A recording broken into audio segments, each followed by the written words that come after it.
Start.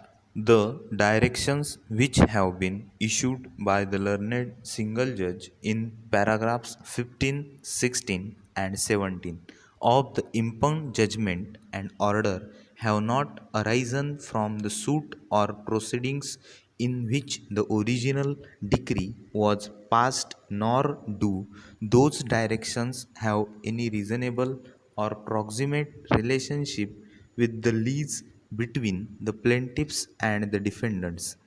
Ex facie, the directions in paragraphs 15, 16, and 17 of the impugned judgment and order relate to matters not arising out of the suit. In the circumstances, those directions cannot be construed as directions in a judgment passed in the exercise of the appellate jurisdiction in the respect of a decree or order made by a court subject to the superintendence of the High Court. The special appeal is hence maintainable. Para. On the merits of the special appeal, we find considerable substance in the submission which has been urged on behalf of the appellants.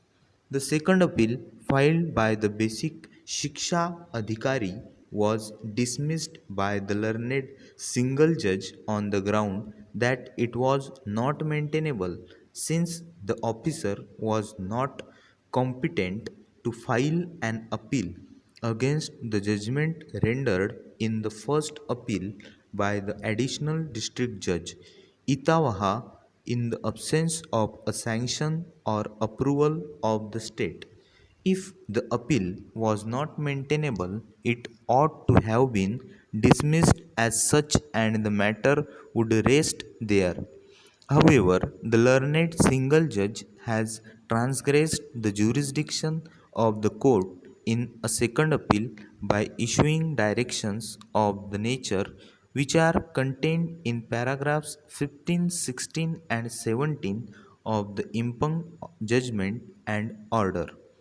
Those directions had absolutely no nexus to the lease between the plaintiffs and the defendants and are akin to the exercise of the jurisdiction under Article 226 of the Constitution by the learned single judge. While exercising the jurisdiction in the second appeal, the court has to deduce as to whether a substantial question of law arises for the consideration by the court. Holding that the second appeal was not maintainable, the learned single judge was not justified in issuing the directions as contained in paragraphs 15, 16, and 17 of the impugned judgment and order which we have extracted in the present judgment. Para. In the circumstances, we are inclined to allow the special appeal. However, we expressly clarify that nothing contained in this order shall amount to any expression of opinion by the court on the merits of the decree or burden of the first appellate court, which has ensured to the benefit of the plaintiffs, and the plaintiffs would be at liberty to pursue their remedy to execute the same according to law.